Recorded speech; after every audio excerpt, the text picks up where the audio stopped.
Salam Bapak, Ibu, Saudaraku yang saya kasih di dalam nama Tuhan Yesus. Salam damai sejahtera. Di mana pada pagi hari ini kita masih bisa tatap muka. Itu semua bukan karena kekuatan kita, bukan karena kehebatan kita, bukan karena usaha kita, tapi karena Tuhan sangat mengasihi kita. Sehingga pada pagi hari ini kita masih diberi kesempatan dibanguni pada pagi hari ini dengan sehat walafiat. Dari itu Bapak Saudaraku, kita harus mengucap syukur, bersyukur kepada Tuhan. Dari itu Bapak Ibu Saudaraku yang saya kasih dalam nama Tuhan Yesus, sebelum kita masuki renungan pagi kita ini, terlebih dahulu kita berdoa mengucap syukur kepada Bapa kita di surga. Mari sama-sama kita berdoa. Ya Bapa kami yang baik di dalam kerajaan surga, kami mengucap syukur kepada Engkau Tuhan, di mana Tuhan Yesus Engkau telah membimbing, menuntun, menyertai, melindungi, menyelamatkan kami pagi, siang, sore, bahkan di malam hari tadi kami tidur nyenyak, dan di pada pagi hari ini Engkau telah banguni kami dengan sehat walafiat. Itu semua Tuhan Yesus kami rasakan Bapa oleh tuntunan penyertaan perlindungan-Mu. Dan di pada pagi hari ini Tuhan Yesus kami juga akan membaca sebagian firman-Mu. Engkau campur tangan, Engkau membukakan rahasia kepada firman-Mu, sehingga betul-betul Bapa kami bisa mengerti jalan-jalan seturut dengan kehendak-Mu Tuhan. Karena kami seringkali Bapa kami diombang-ambingkan dunia ini Tuhan. Seringkali kami dipengaruhi dunia ini Tuhan. Tapi pada pagi hari ini Tuhan Yesus, Engkau kuatkan kami Tuhan. Engkau bungkus kami dengan darah-Mu Tuhan, sehingga betul-betul Bapa hati kami terfokus kepada firman-Mu Tuhan. Baik juga Bapa semua keluarga saya, Bapak Ibu saudara saya di mana saja berada di pada pagi hari ini yang menyaksikan video ini. Kami percaya Tuhan Engkau tetap campur tangan, sehingga firman yang kami dengar Bapa tidak sia-sia begitu saja, tapi betul-betul bertumbuh dan betul-betul membuahkan hasil baik untuk kemuliaan nama-Mu. Terima kasih Bapa, terima kasih, syukur Bapa Engkau begitu baik. Di dalam nama Yesus kami berdoa dan bersyukur, haleluya, amin. Salam Bapak Ibu saudaraku yang saya kasih di dalam nama Tuhan Yesus. Salam damai sejahtera. Di mana di pada pagi hari ini kita masih diberi kesempatan untuk merenungkan kebenaran firman Tuhan. Karena tanpa kita merenungkan kebenaran firman Tuhan, kita akan elusi, kita akan terpancing, kita akan dipengaruhi oleh lingkungan kita. Di mana saat ini Bapak Ibu saudaraku yang saya kasih di dalam nama Tuhan Yesus, kita melihat bagaimana saat ini situasi hidup dalam dunia ini. Kita melihat Bapak saudaraku goncangan, bahkan juga banyak impitan, baju ekonomi, baju juga macam-macam saat ini yang datang untuk melanda kita. Tapi itu Bapak saudaraku, jika kita kembali kepada firman Tuhan, tentu kita tetap bersama Tuhan Yesus. Karena apa? Karena kita, firman Tuhan mengatakan di Yohanes, Tuhan ada dalam kita, kita ada dalam Tuhan, sehingga kita menyatu. Jadi jika kita menyatu bersama Tuhan Yesus, mati atau hidup kita bersama Tuhan Yesus. Amin Bapak saudaraku, kita pasti kuat. Kita pasti disertai, dilindungi sepanjang kehidupan kita sehari-hari. Walaupun mungkin banyak isu-isu saat ini kita melihat tahun 2023 dunia gelap. Jadi jangan kita khawatir, kita itu adalah bukan anak dunia. Walaupun kita saat ini kita hidup di dalam dunia, tapi kita bersama Tuhan Yesus. Jadi itu Bapak saudaraku, marilah buka hati kita lebar-lebar, kembalilah kepada firman-firman kebenaran, supaya kita jangan diombang-ambingkan dunia ini, supaya kita jangan hanyut oleh karena isu-isu, tapi kita berpedoman kepada firman yang tertulis, firman kebenaran. Karena itu membuat kita kuat. Bapak, Ibu, saudaraku yang saya kasih di dalam nama Tuhan Yesus, mari kita baca Alkitab kita. Kita akan membuka Alkitab kita Matius 2 ayat 1, di mana kita melihat di sini adalah orang-orang Majus dari timur. Bapak Ibu Saudaraku, kita melihat bagaimana orang Majus datang dari timur, di mana kita Raja Herodes seakan-akan dia mau menyembah, memuliakan nama Tuhan. Tapi rupanya di balik itu ada tujuan yang tertentu. Banyak saat ini Bapak Saudaraku, kita juga orang-orang Kristen sedemikian. Banyak kita mengatakan saya ini anak-anak Tuhan, tapi ada udang di balik batu. Jadi Bapak Ibu Saudaraku yang saya kasih di dalam nama Tuhan Yesus, jika hati kita seperti itu Bapak Saudaraku, kemanakah kita dibawa? Jika kita hanya mengikuti aturan-aturan manusia, jika kita hanya mendengarkan kata-kata manusia, kemanakah jalan langkah kita? Jika kita tidak kembali kepada firman-firman kebenaran. Bapak Ibu Saudaraku, saat ini manusia dipakai oleh iblis. Karena setan itu Bapak Saudaraku tidak tinggal diam. Dia akan berupaya, karena begitu dekat saat ini saat-saatnya untuk dihukum. Jadi setan itu gencar untuk memacu targetnya supaya manusia satupun tidak selamat, melainkan binasa bersama-sama dengan dia di api neraka. Bapak Ibu Saudaraku yang saya kasih di dalam nama Tuhan Yesus, kita tahu diri siapa kita sebenarnya. Apakah kita ini adalah orang Kristen? Apakah memang orang Kristen itu artinya pengikut Kristus? Jika kita pengikut Kristus, mari kita tunduk kepada Alkitab. Alkitab yang kita cintai, Alkitab yang kita percayai, taat dan setia, lakukan setia, kita akan menemukan mana janji-janji Tuhan. Kita akan dimateraikan dengan Roh Kudus, di mana kita akan menjadi milik Allah. Jadi ini tidak gampang Bapak Ibu Saudaraku. Tidak sama seperti dunia mengatakan asal percaya saja, asal Kristen saja. Itu hanya kata-kata hiburan, bukan kata-kata kebenaran. Jika kita memang mau mendapatkan kata-kata kebenaran, kembalilah kepada firman-firman kebenaran. Kita buka Alkitab kita, di situ ada jalan kebenaran. Undang Roh Kudus masuk dalam hati kita, sehingga Roh Kuduslah akan membukakan semua rahasia-rahasia kebenaran firman Tuhan, sehingga kita paham, sehingga kita mampu, sehingga kita mengerti bagaimana jalan-jalannya Tuhan. Jika kita tidak membuka hati kita dengan mengundang Roh Kudus, kita tidak akan paham. Walaupun kita pintar, walaupun mungkin sekolah kita tinggi, walaupun kita mungkin sudah nama kita, embel-embel kita di belakang sudah begitu banyak, tapi jika tidak ada Roh Kudus yang bekerja, kita akan hampa. Kita berpikir hanya dengan pikiran kita, kita berpikir dengan kepintaran kita, kita berpikir dengan kehebatan kita, tapi tidak ada Roh Kudus yang bekerja. Jika tidak ada Roh Kudus bekerja, kita tidak akan paham, kita tidak akan mengerti, kita tidak akan bisa menaati seturut dengan kehendak Tuhan. Jadi Bapak Ibu Saudaraku yang saya kasih di dalam nama Tuhan Yesus, marilah bukalah Alkitab kita, kembalilah kepada firman Tuhan, karena itu dasar, itulah petunjuk, itulah jalan kebenaran. Jika kita mengikuti ajaran-ajaran manusia, tentulah dia mengajarkan seturut dengan hatinya, seturut dengan dagingnya, seturut dengan kesenangannya. Tapi jika kita kembali kepada Alkitab, itulah top petunjuk jalan kebenaran. Jadi Bapak Saudaraku, di sini kita melihat di mana Yesus lahir. Matius 2 ayat 1, orang-orang Majus dari timur. Sesudah Yesus dilahirkan di Betlehem di tanah Yudea pada zaman Raja Herodes, datanglah orang-orang Majus dan dari timur ke Yerusalem dan bertanya-tanya, di manakah dia, raja yang Yahudi yang baru dilahirkan itu?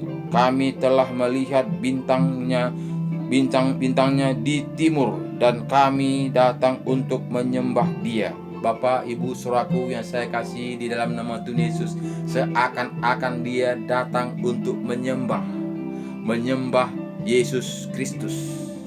Tapi rencana Raja Herodes bukanlah sedemikian. Karena apa? Karena dia ingin membunuh Yesus. Jadi dia pura-pura untuk datang untuk menyembah Tuhan Yesus. Jadi Bapak Ibu Saudaraku, kita melihat saat ini akhir-akhir zaman ini kita juga merayakan Natal kelahiran Tuhan Yesus. Seakan-akan kita itu sudah melakukan seturut dengan kehendak Tuhan. Kita melihat bagaimana upaya kita melihat bagaimana pengorbanan kita, bagaimana kita melihat kegiatan kita begitu gigih kita untuk melakukan Natal, peringatan lahir Tuhan Yesus. Bapak, Ibu, Saudaraku yang saya kasih di dalam nama Tuhan Yesus, apakah betul-betul Natal kita itu betul-betul murni untuk menjalankan kebenaran firman Tuhan? Bapak, Ibu, Saudaraku yang saya kasih di dalam nama Tuhan Yesus, banyak saat ini merayakan Natal di mana-mana saja. Kita melihat bahkan juga tempat-tempat orang kejahatan juga ada mereka merayakan Natal. Karena Natal itu adalah budaya. Natal itu adalah kebiasaan orang Kristen. Bukan itu menunjukkan dia itu menjadi pelaku firman Tuhan. Jadi jangan kita heran Bapak Saudaraku, di mana-mana saat ini kita melihat merayakan Natal, bahkan sampai 10 kali dia merayakan Natal. Itu bukan membuktikan bahkan Natal itu dia menjadi pelaku firman. Jika kita memang betul-betul Bapak Saudaraku, kita merasakan Natal itu adalah kelahiran Tuhan Yesus, bagaimana penderitaan yang dialami Tuhan Yesus, tentu kita juga mau menderita untuk Yesus. Kita mau berbagi kepada sesama kita manusia, kepada tim piatu, janda-janda, orang-orang miskin. Tapi nyatanya Bapak Saudaraku, kita lihat saat ini hanya untuk menyenangkan daging, tanpa kita sadari. Jadi Bapak Ibu Saudaraku yang saya kasih di dalam nama Tuhan Yesus, kita melihat bagaimana juga Raja Herodes ini dia mau datang memuji, menyembah, memuliakan Tuhan. Tapi di balik itu Bapak Saudaraku, dia mau membunuh Tuhan Yesus. Kita lihat bagaimana ketika ketika Raja Herodes mendengar hal itu, terkejutlah ia beserta seluruh Yudea, Yerusalem. Maka dikumpulkannya semua imam kepala dan ahli Taurat bangsa Yahudi. Lalu dimintainya keterangan dari mereka di mana Mesias akan dilahirkan.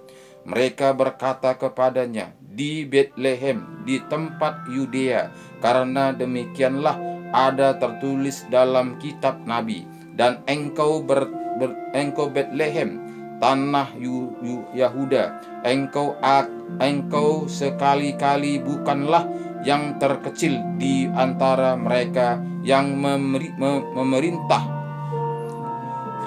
Yahuda, karena daripadamulah akan bangkit seorang pemimpin yang akan mengembalakan umatku Israel. Lalu dengan diam-diam Herodes memanggil orang-orang Majus itu dan dengan teliti bertanya kepada mereka bila mana bintang itu nampak.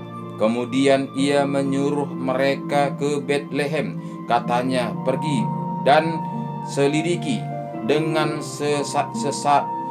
seksama hal-hal mengenai anak itu. Dan segera sesudah kamu menemukan dia, kabarkanlah kepadaku supaya aku pun datang menyembah dia. Sangat-sangat luar biasa. Seakan-akan dia katakan tadi, aku akan datang menyembah dia. Tapi kita melihat Raja Herodes, karena dia sudah cantungan, bahkan katanya ada lahir raja di atas segala raja. Sehingga Raja Herodes ingin, takut dia tersingkir, sehingga dia iri hati, sehingga dia akan diam-diam untuk menyelidiki kebenaran Tuhan Yesus, di manakah dia lahir untuk dibunuh. Jadi ini Bapak Saudaraku, kita melihat tipu daya setan. Setan bekerja karena setan tidak ingin dunia diselamatkan, sehingga setan akan berupaya untuk membunuh si Yesus. Jadi Bapak Ibu Saudaraku yang saya kasih di dalam nama Tuhan Yesus, kita melihat juga akhir-akhir zaman ini, kita semuanya orang Kristen merayakannya. Kita berkorban begitu luar biasa. Kita memberi yang ada pada kita untuk merayakan Natal. Ternyata Bapak Ibu Saudaraku, di balik itu kita melihat apakah memang benar-benar kita menjadi pelaku firman Tuhan. Apakah kita itu hanya berpoya-poya saja? Apakah kita itu hanya berpura-pura saja? Apakah kita hanya menyenangkan daging saja? Jika kita kembali kepada firman-firman kebenaran, tentu kita melihat bagaimana jerih payah Tuhan Yesus, dia datang ke dunia ini untuk menyelamatkan umat manusia. Jadi kita tidaklah wajar kita untuk menyenangkan daging, pesta pora dan sebagainya. Kita pasti untuk mau melakukan firman-firman kebenaran. Karena firman Tuhan mengatakan, Yohanes 14 ayat 12 mengatakan, siapa yang percaya kepadaku, ia akan melakukan pekerjaan-pekerjaan yang aku lakukan. Bahkan lebih daripada itu engkau kerjakan, sebab aku pergi ke rumah Bapa. Jadi Bapak Ibu Saudaraku yang saya kasih di dalam nama Tuhan Yesus, ada tugas yang diberikan Tuhan kepada kita. Jadi tidak kita itu menyenangkan daging, kita tidak diajarkan yang kita egois, kita tidak ajarkannya kita itu berpoya-poya, tapi kita diberikan Tuhan ada tugas penderitaan bagaimana Yesus lahir ke dunia ini, bagaimana dia lahir ke dunia ini sampai dia mengakhiri dunia ini di dalam dunia ini. Jadi itulah bagaimana gigihnya Tuhan untuk memperjuangkan kita. Tapi kita saat ini Bapak Saudaraku, karena ada setan untuk mengotoy-otoy kita, sehingga kita membuat ini semua menjadi hiburan. Ini semua kita buat menjadi menyenangkan daging. Ini semua kita membuat menyenangkan tubuh kita. Bapak, Ibu, Saudaraku yang saya kasih di dalam nama Tuhan Yesus, kita hidup untuk Tuhan bukan untuk daging. Tapi kita hidup untuk Tuhan adalah untuk memperjuangkan kehidupan kita yang kekal. Jadi banyak saat ini Bapak Saudaraku merayakan Natal, tapi tujuannya adalah untuk daging, bukanlah untuk hidup yang kekal. Bapak Ibu Saudaraku yang saya kasih di dalam nama Tuhan Yesus, kita tahu kita ini hidup 70 tahun, jika kuat 80 tahun. Jadi dari situ kita kemana? Kemanakah tujuan kita? Jadi Bapak Saudaraku, kita hidup dalam dunia ini bukanlah untuk menyenangkan daging, tapi kita itu untuk hidup untuk mencari kebenaran firman Tuhan. Karena kita tahu Bapak Ibu Saudaraku, hidup kita ini di dalam dunia ini numpang sementara. Tapi kita kadang lupa akan itu. Lupa kita akan kematian. Lupa kita akan kemana sesudah kita tinggalkan dunia ini. Itulah karena gesekan-gesekan penghuni dunia ini Bapak Saudaraku. Jadi Bapak Ibu Saudaraku yang saya kasih di dalam nama Tuhan Yesus, marilah kembalilah kita kepada firman-firman kebenaran. Karena disitulah ada keselamatan jiwa kita. Jadi kita melihat Bapak Saudaraku di mana sini tadi ayat 9 mengatakan kepada kita, setelah mendengarkan kata-kata raja itu, berangkatlah mereka dan lihatlah bintang yang mereka lihat di timur itu mendahului mereka hingga tiba dan berhenti di atas tempat di mana anak itu berada. Ketika mereka melihat bintang itu sangat bersukacitalah mereka. Maka masuklah mereka ke dalam rumah itu dan melihat anak itu bersama Maria ibunya, lalu sujud menyembah dia. Mereka pun membuka tempat harta bendanya dan mempersembahkan persembahan kepadanya, yaitu emas, kemenyan, dan mur. Bapak, Ibu, saudaraku yang saya kasih di dalam nama Tuhan Yesus, sangatlah luar biasa secara daging. Secara daging sangatlah luar biasa, di mana pasukan bangsa Raja Herodes ini membuat cara datang untuk menyembah sujud kepada Yesus, bahkan juga membuka hartanya, memberi kepada Tuhan Yesus, di mana dia katakan tadi emas dan mur. Jadi ini semua saudaraku adalah tipu setan. Kenapa? Karena di balik itu ada rencana yang tertentu untuk membunuh Yesus. Bapak, Ibu, saudaraku yang saya kasih di dalam nama Tuhan Yesus, itu adalah penderitaan. Adalah penderitaan. Jadi Bapak, Ibu, saudaraku, jika kita renungkan bagaimana Yesus datang ke dunia ini, bahkan bagaimana juga kita melihat Yusuf, bahkan dengan Maria, penderitaan yang dialaminya, kita pasti mengerti jalan-jalannya Tuhan, apa yang harus kita lakukan saat ini. Jika kita sadari itu Bapak saudaraku, kita pasti akan kembali kepada firman Tuhan.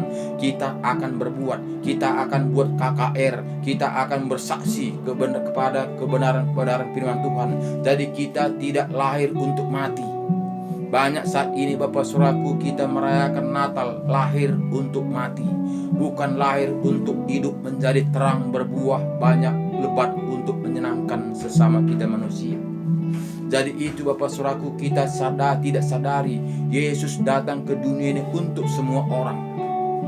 Jadi kita bukan hanya kita merayakan Natal untuk pribadi kita, untuk menyenangkan daging kita, punya baju baru, sepatu baru, bahkan juga jubah baru, bahkan juga pakai emas, perak dan sebagainya untuk bermegah-megah, untuk menunjukkan jati diri kita, bagaimana siapa kita sebenarnya.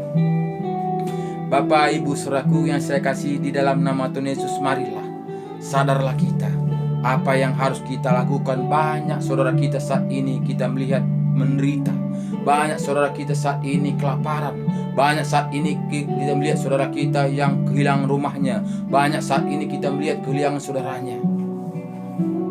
Jadi jangan kita itu hanya kita mementingkan diri sendiri, jangan kita egois Bapak saudaraku, karena Yesus mengatakan kepada kita sangat-sangat begitu luar biasa, sangat detail. Tuhan memberitakan, mengajarkan kita untuk mendapatkan kehidupan yang kekal. Jadi Bapak saudaraku, kita lanjutkan firman Tuhan tadi mengatakan kepada kita, ayat 12 mengatakan kepada kita, dan karena diperingatkan dalam mimpi supaya jangan kembali kepada Herodes, maka pulanglah mereka ke negerinya melalui jalan lain. Dari Bapak saudaraku, bagaimana kita melihat Yusuf dan Maria berangkat meninggalkan kampungnya, kelahirannya, untuk menghindari kejadian-kejadian direncanakan Herodes. Bagaimanalah penderitaan Yusuf dengan Maria Bapak saudaraku, bahkan juga dia melahirkan satu pun rumah tidak terbuka menerima dia melahirkan.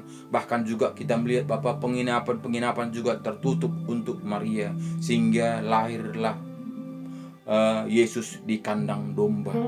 Bahkan di kandang domba juga diuber-uber. Bahkan juga hanya Raja Herodes disuruh pasukannya untuk menyembah, seakan-akan dia mempersembahkan berkat kepada Yesus. Ternyata ada udang di balik batu. Jadi Bapak saudaraku, itu adalah penderitaan dialami Tuhan Yesus. Dia memperjuangkan kita, bagaimana kita hidup di dalam dunia ini sudah penuh dengan dosa. Dari Adam dan Hawa sampai saat kita begitu luar biasa, kita tidak lagi sanggup karena kita sudah ditimpa dengan dosa. Jadi Yesus datang ke dunia ini berupaya untuk menyelamatkan kita, sehingga dia segala cara datang seperti manusia untuk kita bisa ketemu tatap muka untuk mengajari kita. Jadi Bapak Ibu saudaraku, marilah kembali kepada firman Tuhan, di mana Tuhan mengatakan kepada kita, Matius 25 jelas firman Tuhan mengatakan apa tujuan kita hidup dalam dunia ini. Matius 25 ayat 31 mulai. Bapak Ibu Saudaraku yang saya kasih di dalam nama Tuhan Yesus, kita pasti mengakhiri segalanya hidup dalam dunia ini. Karena kita tahu tubuh kita juga kita hanya pinjam sebentar. Tubuh kita beserta yang ada dalam dunia ini kita pinjam sementara. Kita hidup dalam dunianya hanya numpang. Kita hanya numpang dalam tubuh kita ini sementara.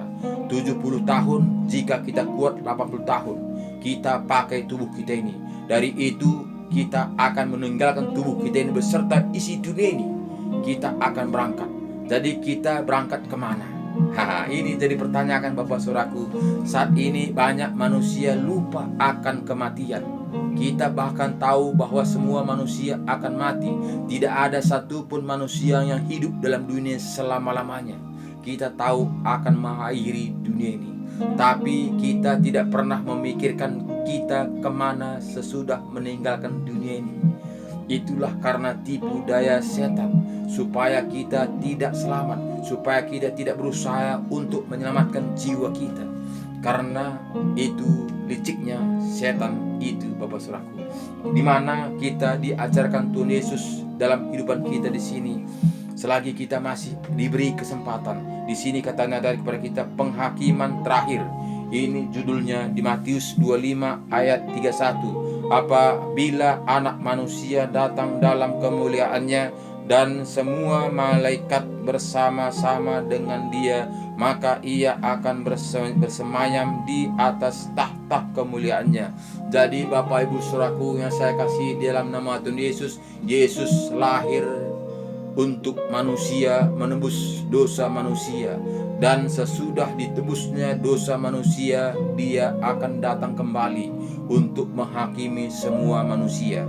Jadi kita melihat Bapak Saudaraku, Yesus cukup hanya sekali datang ke dunia ini untuk menebus dosa manusia. Sesudah itu kita akan mempertanggungjawabkan apa perbuatan-perbuatan kita sampai kita mengakhiri dunia ini. Yang Yesus datang kedua kalinya tidak lagi mengampuni dosa, tapi Yesus datang kedua kalinya untuk menghakimi manusia. Jadi di sini kita melihat bagaimana Bapak Saudaraku, ayat 31 tadi kepada kita katanya, apabila Anak Manusia datang dalam kemuliaannya dan semua malaikat bersama-sama dengan Dia, maka Ia akan bersemayam di atas tahta kemuliaannya. Lalu semua bangsa akan dikumpulkan di hadapannya, dan Ia akan memisahkan mereka seorang daripada seorang, sama seperti gembala memisahkan domba dengan kambing. Jadi Bapak Ibu Saudaraku, Yesus datang kedua kalinya ke dunia ini akan memisahkan kambing dengan domba. Jadi Bapak Ibu Saudaraku, ini ada target kita. Jadi kita tidak diam-diam saja, kita tidak tenang-tenang saja, kita tidak enjoy saja. Saya sudah selamat oleh darah Yesus. Bilur-bilur Yesus sudah menyembuhkan saya. Saya ini sudah ditebus dengan darah Yesus, sehingga saya ini sudah selamat karena saya sudah menjadi orang Kristen. Bapak, Ibu, Saudaraku yang saya kasih di dalam nama Tuhan Yesus, jangan senang-senang dulu. Kembalilah kepada firman-firman kebenaran. Jika kita memang betul-betul sudah selamat Bapak Ibu Saudaraku, ketika kita menerima Yesus menjadi juru selamat pribadi kita, ketika kita masuk menjadi orang Kristen, sudah pasti selamat. Tentu firman Tuhan ini tidak mengatakan demikian. Lalu semua bangsa akan dikumpulkan di hadapannya, dan Ia akan memisahkan mereka seorang daripada seorang, sama seperti gembala memisahkan domba dengan kambing. Jadi jika kita memang sudah pasti selamat, tentu tidak ada kambing lagi, tentu sudah domba. Artinya domba itu taat kepada gembala. Dia mengikuti apa yang diajarkan gembalanya. Jadi Bapak Ibu Saudaraku yang saya kasih di dalam nama Tuhan Yesus, apakah kita ini sudah taat kepada firman-firman kebenaran? Apakah kita sudah menjadi domba? Apakah kita ini masih kambing? Jadi Bapak Ibu Saudaraku yang saya kasih di dalam nama Tuhan Yesus, marilah bukalah hati kita, tunduklah kepada firman Tuhan, jadilah kita menjadi domba. Karena di sini kita melihat Bapak Saudaraku, dan ia akan menempatkan domba-domba di sebelah kanannya dan kambing-kambing di sebelah kirinya. Dan raja itu akan berkata kepada mereka yang di sebelah kanannya, mari hai kamu yang diberkati oleh Bapakku, terimalah kerajaan yang telah disediakan bagimu sejak dunia dijadikan. Bapak, Ibu, Saudaraku yang saya kasih di dalam nama Tuhan Yesus, Tuhan Yesus mengatakan, marilah kepadaku yang sudah mengerjakan pekerjaanku, kamu akan menerima berkat. Sebelum dunia dijadikan, sudah ada berkat tersedia bagi kita. Bapak, Ibu, Saudaraku, itulah tujuan kita, sehingga kita membuat renungan-renungan setiap pagi ini. Bukan renungan pagi ini hanya seremonial saja, bukan hanya kebiasaan-kebiasaan saja, tapi guna mengingatkan kita di mana kita hidup dalam dunia ini tidak terpengaruh oleh dunia. Kita melihat bagaimana saudaraku seterusnya, sebab ketika aku lapar kamu memberi aku makan, ketika aku haus kamu memberi aku minum, ketika aku seorang asing kamu memberi aku tumpangan, ketika aku telanjang kamu memberi aku pakaian, ketika aku sakit kamu melawat aku, ketika aku di dalam penjara kamu mengunjungi aku. Maka orang-orang benar itu akan menjawab dia, katanya, Tuhan, bila manakah kami melihat engkau lapar dan kami memberi engkau makanan, atau haus dan kami memberi engkau minuman? Bila manakah kami melihat engkau sebagai orang asing dan kami memberi engkau tumpangan, atau telanjang dan kami memberi engkau pakaian? Bila manakah kami melihat engkau sakit atau dalam penjara dan kami menjenguk engkau? Dan raja itu akan menjawab mereka, aku berkata kepadamu, sesungguhnya segala sesuatu yang kamu lakukan untuk salah seorang dari saudaraku yang paling hina ini, kamu telah melakukannya untuk aku. Jadi Bapak, Ibu, Saudaraku, kita adalah contoh, kita adalah garam, kita adalah terang, kita adalah Kristus, anak Kristus, kita adalah Kristen, pengikut Kristus. Jadi jika demikian Bapak Saudaraku, ada tanggung jawab kita. Tanggung jawab kita tadi kita melihat bagaimana tadi, ketika aku lapar, ketika aku haus, ketika aku sakit, ketika aku penjara, ketika aku orang asing, kamu menjenguk aku. Bapak, Ibu, Saudaraku, apakah Yesus yang sakit itu? Apakah Yesus yang telanjang itu? Apakah Yesus yang dipenjarakan itu? Apakah Yesus menjadi orang asing itu? Ternyata sesama kita manusia. Makanya Bapak Saudaraku, kita melihat bagaimana simbol kita adalah salib. Itu membuktikan adalah sesama kita manusia. Sesama manusia artinya kita dua kiri kanan, satu ke atas. Itu membuktikan kita peduli sesama manusia. Kasihilah musuhmu seperti dirimu sendiri. Doakanlah mereka. Jadi kita tidak lagi ada akar pahit, kita tidak lagi ada dendam, tidak lagi kita mencaci, tidak lagi kita mengata-ngatai orang lain. Karena apa? Karena sesama kita itu adalah sama seperti diri kita, adalah ciptaan Tuhan. Bapak, Ibu, Saudaraku yang saya kasih di dalam nama Tuhan Yesus, kadang kita tidak menyadarinya karena seringkali kita diombang-ambingkan dunia ini. Seringkali kita hanya mementingkan diri sendiri. Seringkali kita adalah egois. Jika demikian Bapak Saudaraku, untuk apakah yang kita miliki ini? Untuk apa semua yang kita miliki selama ini Saudaraku, jika semuanya itu kita tinggalkan, satupun itu tidak kita bawa. Yang kita bawa saat ini Bapak Saudaraku adalah yang kita kerjakan untuk melakukan pekerjaan-pekerjaan Tuhan. Itulah harta yang kita kumpulkan di surga. Apa yang kita kerjakan di dalam dunia ini seturut dengan kehendak Tuhan, itulah paspor kita.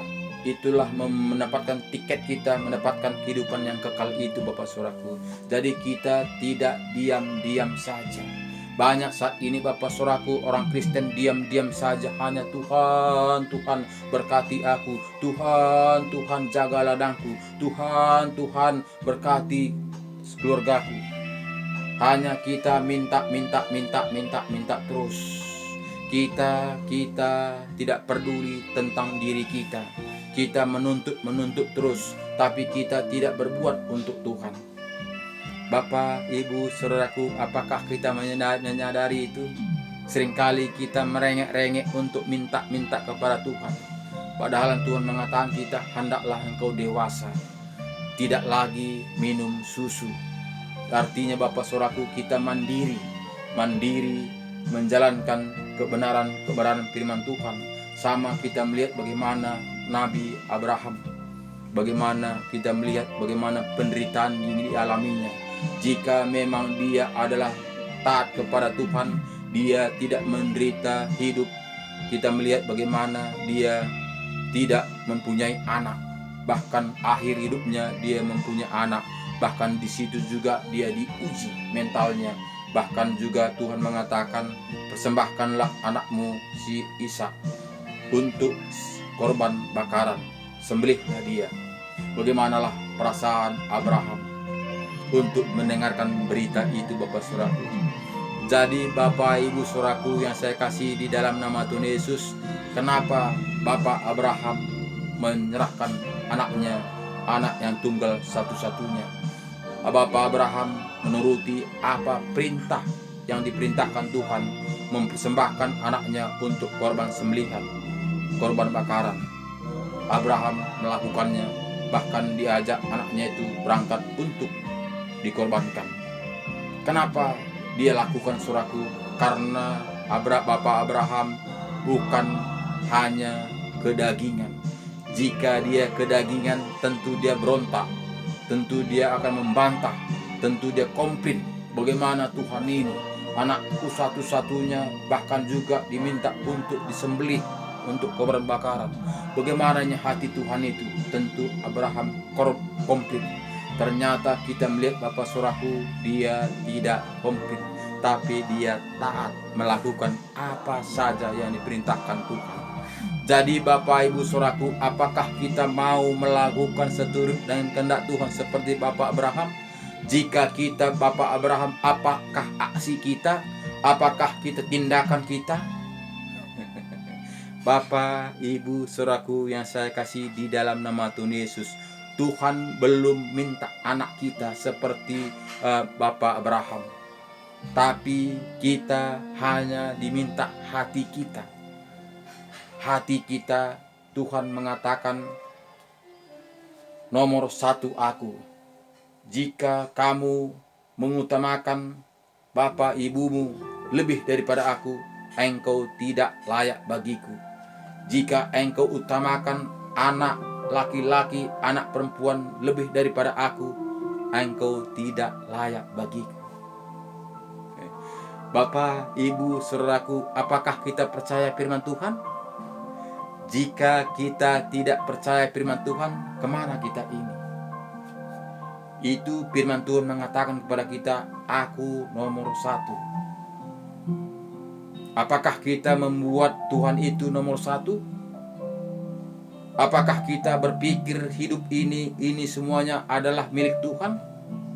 Bahkan tubuh kita ini juga bahkan milik Tuhan. Jika Tuhan minta, saat ini juga kita dipanggil, apa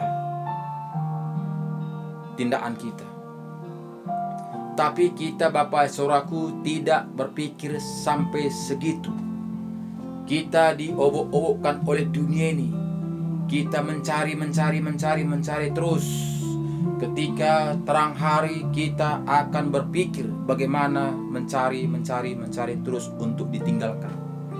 Padahal Bapak Saudaraku, semuanya itu akan sirna, semuanya itu akan lenyap, semuanya itu akan kita tinggalkan. Yang kita bawa adalah kebenaran firman Tuhan jika kita bertindak seturut dan kehendak Tuhan. Jadi kita melihat jelas Bapak Saudaraku yang kita diajarkan Tuhan Yesus kepada kita di sini.